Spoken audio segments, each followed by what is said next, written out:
Hey guys, Pete here. Today I'm going to talk about a location we've seen before in a Game of Thrones, but it is also looking to play a big part in Season 7. This will be my History of Dragonstone video, and I'll be talking about Dragonstone's importance, plus some of the things that have happened there in the past. I won't go into any of the spoilers from the Season 7 filming we've seen. You can watch my other videos for that, but this will contain spoilers for everything that's happened in the series through Season 6. Also, we've hit 18,000 subscribers, so at the end I will announce the winner of the book giveaway so that you can send me your address and I can send you out your book. If you subscribed and commented on any of the giveaway videos, make sure you stick around until the end. Also, I'm recording this video from a hotel in downtown Phnom Penh, so the background noise, there's a little bit of construction next door, so there might be some more background noise than usual, so I apologize in advance. Now let's get into this bit of history. Dragonstone is a castle located on the island of the same name at the entrance to Blackwater Bay. Located below the Dragonmont and shaped from stone to look like dragons, Dragonstone was the original seat of House Targaryen in Westeros, and had been colonized and fortified as the westernmost outpost of the Valerian Freehold. After Aegon's conquest of the Seven Kingdoms, Dragonstone in the newly created Crown Lands served as the seat of the heir apparent, known as the Prince of Dragonstone. After Robert Baratheon overthrew the Targaryens in Robert's Rebellion, he gave the castle to his brother Stannis, creating House Baratheon of Dragonstone.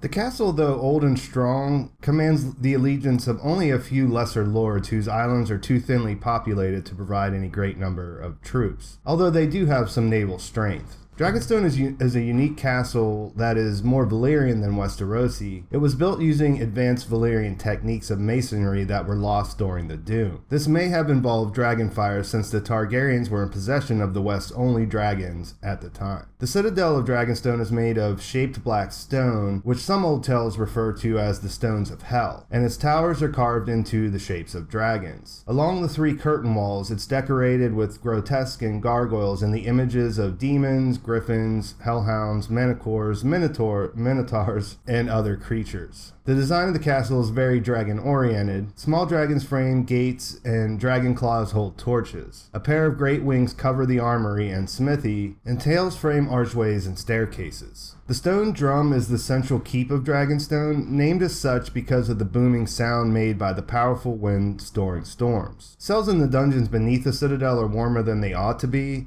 but as dank as one might expect on an island such as Dragonstone. It is said that there are shafts and secret stairs leading further below into the heart of the Dragonmont. The stone drum is connected to the dungeon tower by a high stone bridge that arches over emptiness. The chamber of the painted table, located at the top floor of the stone drum, is a round room with 4 tall windows overlooking the north, south, east, and west.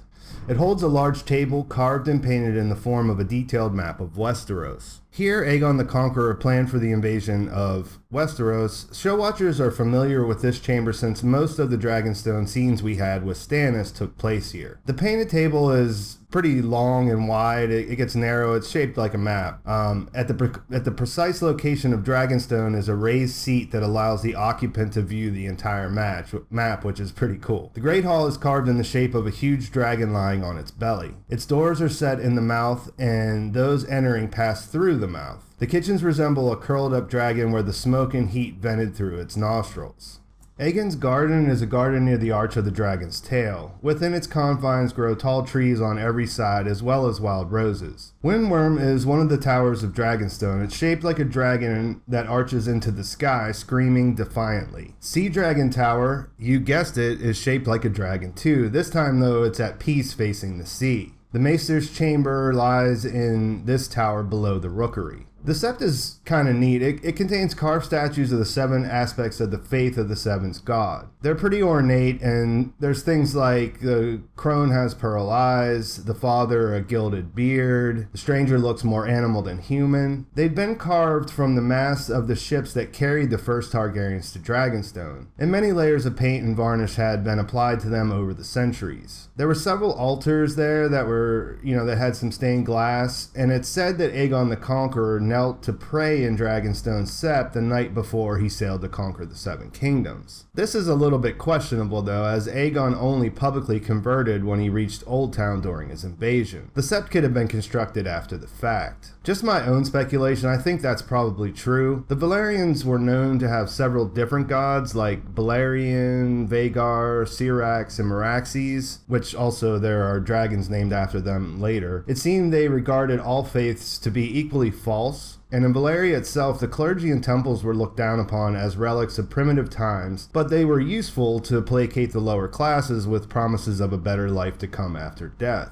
So they promoted religious tolerance, which they knew kept their subjects divided. This also prevented them from unifying under the banner of a single god. So they don't really sound very pious, and it doesn't seem that likely to me that Aegon would have just found religion in his time there. So why is Dragonstone important? For a Targaryen like Daenerys, who had also been born there, it's important because this is where Aegon's conquest started. It's also important in relation to Old Valyria because of the Doom. Before the Doom, Valyrians took possession of the island, which became the westernmost outpost of the Valyrian Freehold. They built the castle using their magic to make the towers look like dragons, and that's where the name came from. So basically, they built a spooky looking castle right next door to their unconquered neighbors, which reminded them that, hey, we have dragons over here. 12 years before the Doom actually happened, a Targaryen named Aenar relocated his whole family, their 5 dragons, and all their wealth to Dragonstone. He did this based on visions his daughter Daenerys had in dreams. She became known as Daenerys the Dreamer because these visions not only saved her family from the Doom,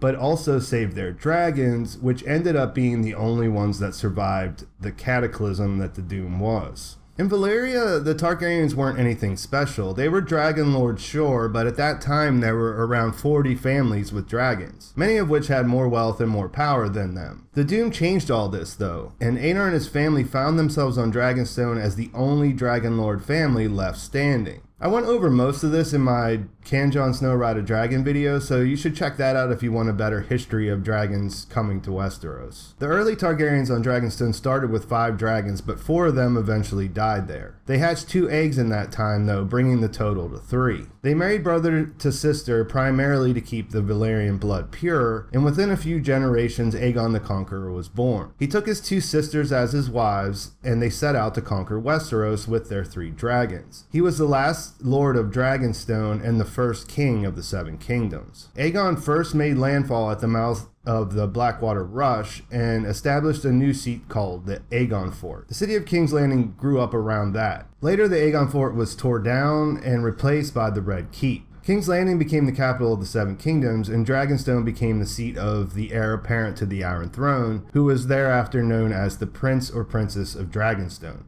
So, by now you can hopefully see some parallels with the first Targaryen invasion of Westeros and the advance west of Queen Daenerys that we saw starting at the end of Season 6. The location of Dragonstone is important now as it was then, and it makes for a good place to start considering its previous occupant, Stannis Baratheon, just got himself killed warring up in the north. If you're wondering how Stannis ended up there, it's worth mentioning. During the War of the Usurper, or Robert's Rebellion, Robert Baratheon killed the Prince of Dragonstone, Rhaegar Targaryen, at the Battle of the Trident. When this news made its way to King's Landing, King Aerys sent his pregnant sister wife, Queen Rhaella, and his only surviving child, Prince Viserys, to Dragonstone. Rhaella died there, giving birth to Princess Daenerys Targaryen during a raging summer storm. Thus, she is sometimes called Daenerys Stormborn. The storm destroyed the rest of the Targaryen fleet, and with the queen dying there and all the remaining Targaryens in King's Landing dying, the War of the Usurper basically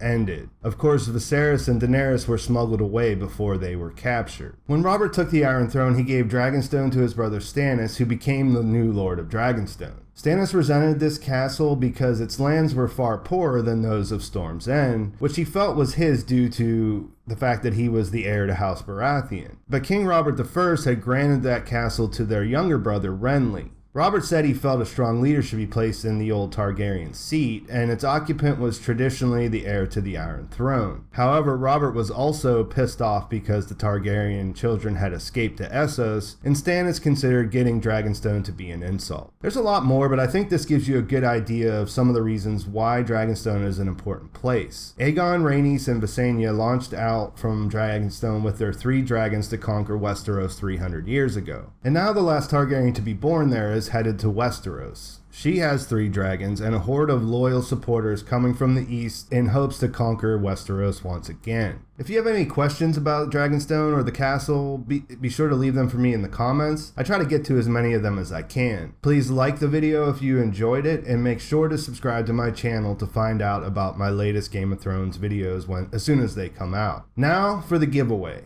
I've reached my goal of 18,000 subscribers, so it's time to pick a winner. In the background, you can see a screen capture of the process I went through to pick this person out. I'll explain it to you too, so you guys know that everything's on the up and up. Put each of the videos that were eligible in the giveaway into the random comment picker one at a time. It basically scans all the comments and you can pick one out at random. I took the name it picked each time and put it in a master list. Note, my name came up several times, which it should, since I respond to so many comments you guys leave. In those cases, I just hit the pick the winner button again and it picks another random comment. After I had one comment picked out from each video, I took that list and put them into the random thing picker. The list I generated was from the oldest video to the newest that were in the giveaway, but it should have no effect on the results since the random thing picker is truly random. So that picked our winner, and our winner is Undercover, or X Undercover, written in sort of the